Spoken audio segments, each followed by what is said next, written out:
بسم اللہ الرحمن الرحیم بسم اللہ الرحمن الرحیم الحمدللہ رب العالمین والصلاة والسلام علی رسولہ محمد وآلہ واصحابہ اجمعین اما بعد۔ درس نمبر 136۔ آج کے سبق کا عنوان ہے اسم ظاہر کی اقسام کا بیان، حصہ اول۔ علامہ صدر الشریعہ رحمۃ اللہ علیہ نے کتاب اللہ کی بحث میں سب سے پہلی بحث عام خاص مشترک مؤول کے بارے میں کی، اور عام خاص مشترک مؤول کی تعریفات سے فارغ ہونے کے بعد علامہ صدر الشریعہ رحمۃ اللہ فرماتے ہیں کہ اس سے متعلق ایک اور بحث بھی ہے، یعنی جو لفظ کی معنی کی طرف نسبت کرتے ہوئے اور خصوصاً وضع کے اعتبار سے جو لفظ کی تقسیم ہوتی ہے، تو ایک تو یہ مشہور تقسیم ہے خاص عام مشترک مؤول، لیکن اس کے قریب قریب ایک اور تقسیم بھی ہے، تو اس موقع پر وہ تقسیمات علامہ صدر الشریعہ رحمۃ اللہ ذکر فرماتے ہیں۔ ثم ها هنا تقسیم آخر لابد من معرفته ومعرفة الأقسام التي تحصل منه وهو هذا، وأيضا الاسم الظاهر إن كان معناه عين ما وضع له المشتق منه مع وزن المشتق فصفة، وإلا فإن تشخص معناه فعلم، وإلا فاسم جنس، وهما إما مشتقان أو لا. ثم كل من الصفة واسم الجنس إن أريد المسمى بلا قيد فمطلق، أو معه فمقيد، أو أشخاصه كلها فعام، أو بعضها معينا فمعهود، أو منكرا فنكرة، فهي ما وضع لشيء لا بعينه عند الإطلاق للسامع، والمعرفة ما وضع لمعين عند الإطلاق له أي للسامع. وإنما قلت عند الإطلاق إذ لا فرق بين المعرفة والنكرة في التعيين وعدم التعيين عند الوضع، وإنما قلت للسامع لأنه إذا قال جاءني رجل يمكن أن يكون الرجل متعينا للمتكلم، فعلم من هذا التقسيم حدود كل واحد من الأقسام، وعلم أن المطلق من أقسام الخاص لأن المطلق وضع للواحد النوعي۔ فرماتے ہیں کہ پھر یہاں ایک اور تقسیم ہے جس کی پہچان کی بھی ضرورت ہے، اور اس سے جو اقسام حاصل ہوتی ہے اس کی پہچان کی بھی ضرورت ہے، اور وہ یہ ہے۔ اور اسی طرح اسم ظاہر اگر اس کا معنی بعینی وہ ہو جو مشتق منہ کا معنی ہے ساتھ مشتق کے وزن کے، تو یہ صفت ہے، اور اگر اس کا معنی مشخص ہو تو یہ علم ہے، ورنہ یہ اسم جنس ہے، اور پھر یہ دونوں یا مشتق ہوں گے یا مشتق نہیں ہوں گے۔ اور پھر صفت اور اسم جنس میں سے ہر ایک اگر اس سے مسمى مراد ہو بغیر قید کے تو مطلق ہے، اور اگر قید کے ساتھ مراد ہے تو مقید ہے، اور اگر تمام اشخاص مراد ہو تو عام ہے، اور بعض معین مراد ہو تو معہود ہے، اور غیر معین مراد ہو تو نکرہ ہے۔ تو نکرہ اس کو کہتے ہیں کہ جو ایسی چیز کے لیے وضع کیا گیا ہو جو غیر معین ہو عند الاطلاق سامع کے لیے، اور معرفہ اس کو کہتے ہیں جو معین کے لیے وضع کیا گیا ہو سامع کے اطلاق کے وقت۔ اور میں نے یہ جو کہا ہے کہ عند الاطلاق یہ معین ہو یا معین نہ ہو، اس لیے کہ معرفہ اور نکرہ میں تعیین اور عدم تعیین میں کوئی فرق نہیں ہے وضع کے وقت، اور میں نے جو کہا ہے کہ سامع کو اطلاق کے وقت، کیونکہ جب اس نے کہا، جب کوئی کہتا ہے جانی رجل، تو ممکن ہے کہ وہ رجل متکلم کے نزدیک متعین ہو، تو اس تقسیم سے معلوم میں سے ہر ایک اقسام کی تقسیم معلوم ہو گئی، اور یہ بھی معلوم ہو گیا کہ مطلق جو ہے وہ خاص کے اقسام میں سے ہے، کیونکہ مطلق واحد نوعی کے لیے وضع کیا گیا ہے۔ تو بہرحال یہ ایک اور تقسیم ہے، اور اس تقسیم میں بھی اگر ہم دیکھیں تو کل 4 تقسیمات ہیں۔ پہلی تقسیم ہے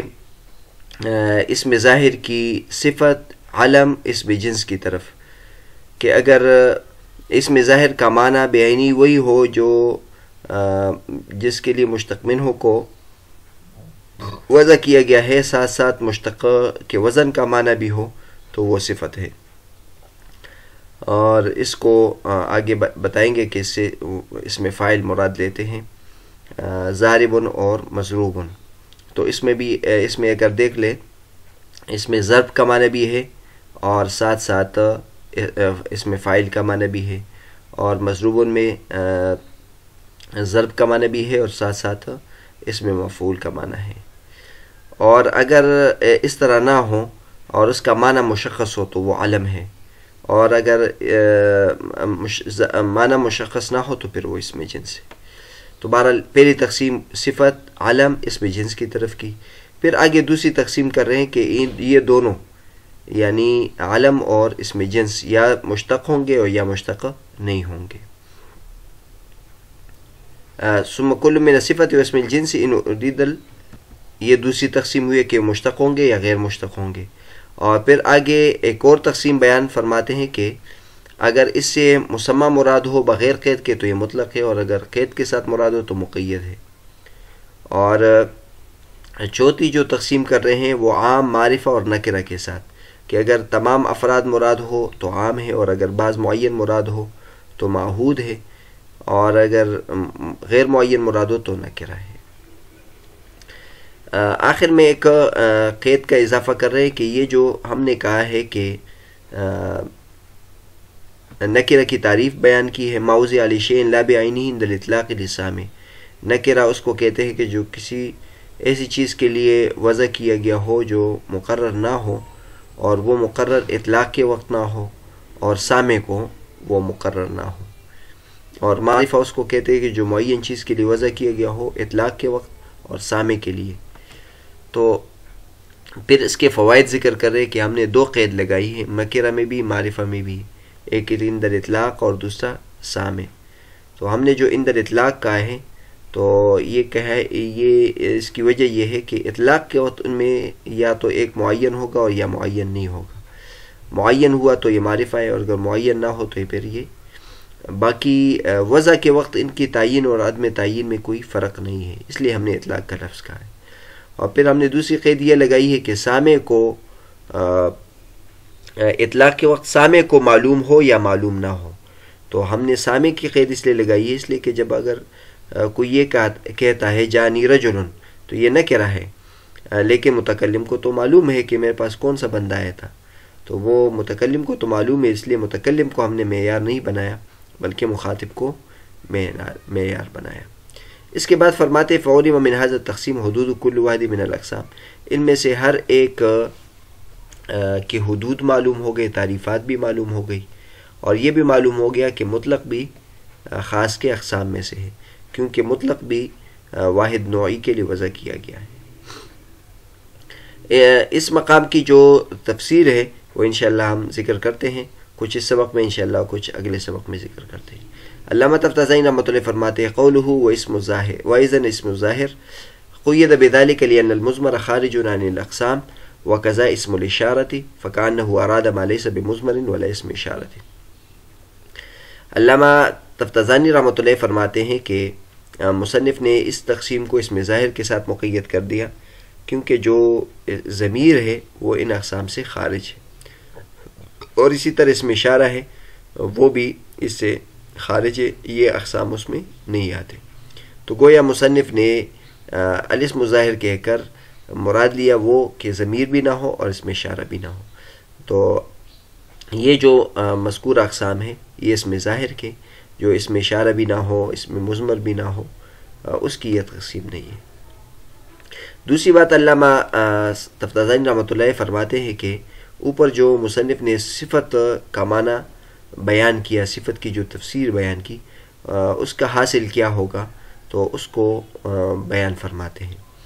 والصفة بمقتضى هذا التقسيم اسم مشتق يكون معناه عين ما وزله المشتق منه مع وزن المشتق، فالضارب لفظ مشتق من الضرب معناه معنى الضرب مع الفاعل، والمضروب معناه معنى الضرب مع المفعول، وهذا معنى قولهم ما دل على ذات مبهمة ومعنى معين يقوم بها، واحترز بقوله مع وزن المشتق عن اسم الزمان والمكان والآلة ونحو ذلك من المشتقات، إذ ليس معنى المقتل هو القتل مع المفعل، ومعنى المفتاح هو الفتح مع المفعال، إذ التعبير عما يصدر عنه الفعل أو يقع عليه بالفاعل والمفعول شائع بخلاف التعبير عن المكان والآلة بالمفعل والمفعال۔ صفت کی تفسیر مصنف کے اس تقسیم کے مطابق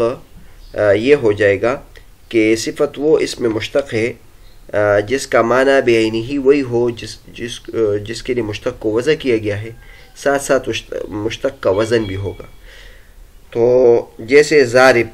ایسا لفظ ہے جو ضرب سے مشتق ہے اور اس کا معنی ضرب مع الفاعل ہے، اور مضروب کا معنی ضرب مع المفعول ہے. اور علماء کرام جو اس کی تعریف کرتے ہیں اس کا بھی یہی مطلب ہے کہ جو ذات مبہم پر دلالت کرے اور ایسے معنی معین پر دلالت کرے جو اس کے ساتھ قائم ہو. واعترض بقوله مع وزن المشتق، مصنف نے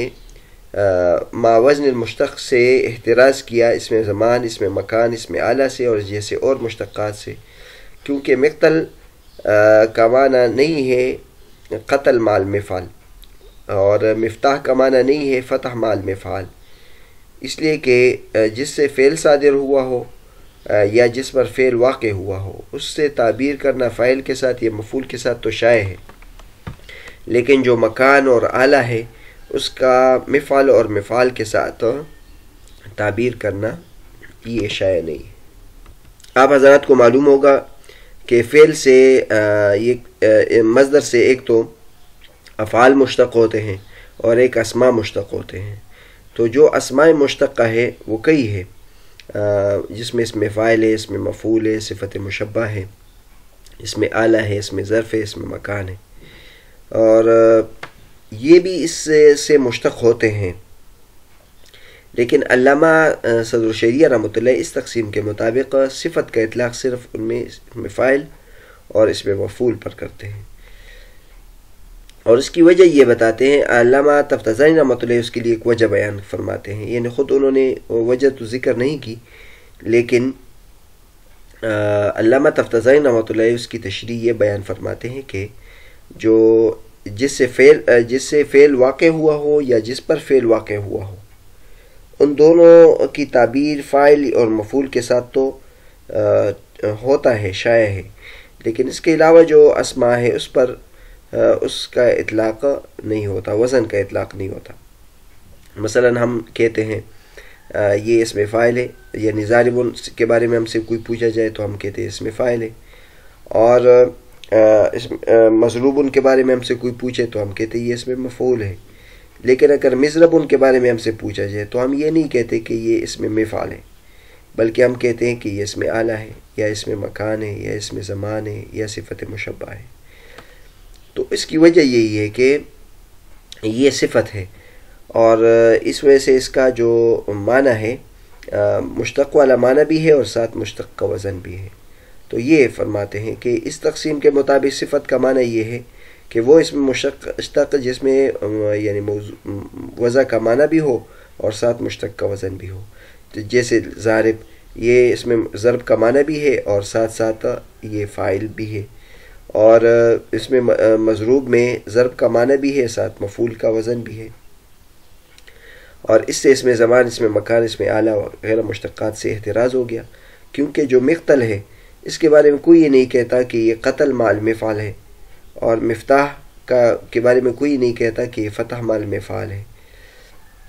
کیونکہ جس سے فعل صادر ہوا ہو اور جس پر فعل واقع ہوا ہے اس کے بارے میں فاعل اور مفعول کی تعبیر تو یہ درست ہے، لیکن مکان اور اعلیٰ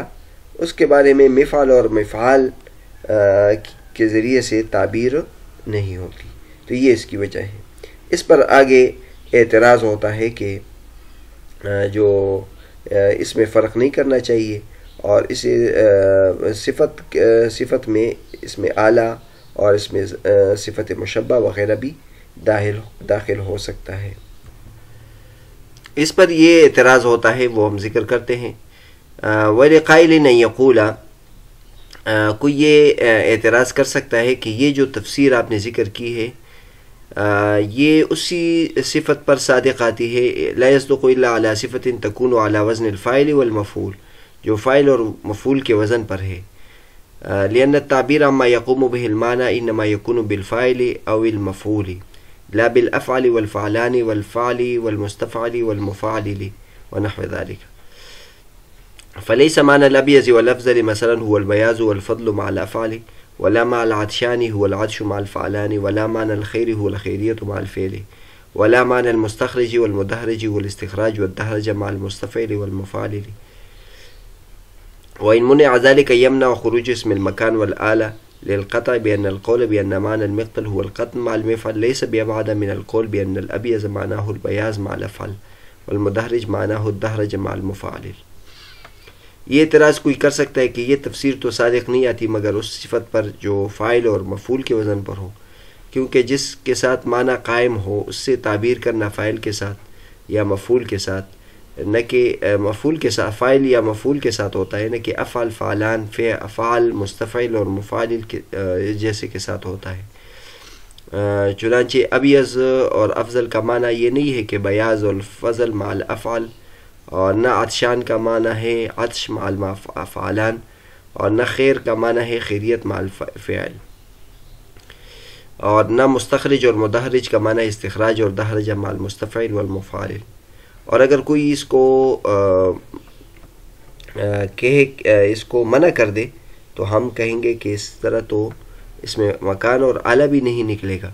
اس لیے کہ یقینی طور پر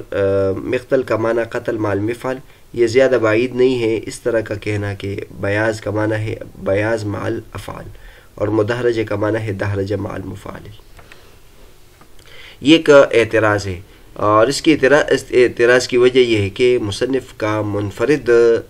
طرز اختیار کرنا، یعنی مصنف نے صفت کا ایک عجیب مالا معنی بیان کیا ہے، اور وہ یہ ہے کہ صفت اس کو کہتے ہیں کہ جس میں مشتق منہ کا معنی بھی ہو اور ساتھ ساتھ جو وزن ہے وہ بھی ہو، اور اس کو وہ خاص کرتے ہیں اس میں فاعل اس میں مفعول کے ساتھ۔ تو پھر اس پر اعتراض یہ ہوتا ہے کہ اگر آپ یہ کہتے ہیں کہ اس میں فاعل اور مفعول کا وزن ہو تو پھر تو اس سے وہ صیغے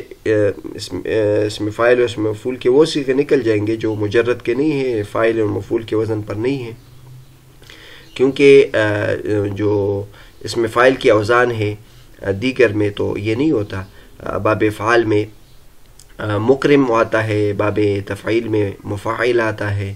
اور اسی طرح جو حروف جس کے اصلی رباعی ہو تو رباعی سے الگ وزن پر آتا ہے، اس میں باب استفعال سے الگ وزن پر آتا ہے، تو اس میں تو فاعل اور مفعول کا وزن ہوتا ہے، مستفعل کا وزن تو نہیں ہوتا، یا مفاعل کا وزن تو نہیں ہوتا، یا مفعل کا وزن تو نہیں ہوتا۔ اسی طرح جو ہمارے پاس صفت مشبہ ہے، یعنی صفت کی جو دیگر اقسام ہیں، اس میں بھی جو ابیض ہے یا افضل ہے اس میں بھی بیاض مع الافعل تو نہیں کہا جاتا، تو لہٰذا جو صفت کے صیغے ہیں وہ اس تعریف کے مطابق نکل جائیں گے، اور اس باب فعال اور باب اس میں مفعول کے وہ اوزان جو دیگر ابواب سے آتے ہیں وہ بھی اس سے نکل جائیں گے۔ اور اگر یہ آپ کہتے کہ نہیں یہ اس سے نہیں نکلتے بلکہ اس طرح بھی کہہ سکتے ہیں، تو پھر تو اس میں مکان اس میں اعلیٰ بھی اس میں داخل ہو جائیں گے، کیونکہ اس میں مکان کے اعلیٰ اور مکان کے بارے میں ہم اس طرح کہہ دیں گے کہ مقتل کا معنی ہے قتل مع المفعل، تو قتل مع المفعل کہنا یہ ابیض کا معنی بیاض مع الافعال کہنے سے زیادہ بعید تو نہیں ہے، اور مدحرج کا معنی دحرج مع المفعل کہنے سے بعید تو نہیں ہے۔ تو بہرحال یہ ایک اعتراض ہوتا ہے، علامہ تفتزانی رحمۃ اللہ یہ اعتراض ذکر کیا ہے۔ اس کا جواب بھی ہو سکتا ہے، بعض حضرات نے اس کا جواب دیا ہے کہ یہ فاعل اور مفعول کے ساتھ خاص نہیں ہے، بلکہ فاعل اور مفعول تو مجرد میں اس کا وزن ہے، باقی اوزان بھی مراد ہے، لہٰذا مستفعل اور مفاعل اور مفعل یہ سارے اوزان اس میں شامل ہو جائیں گے۔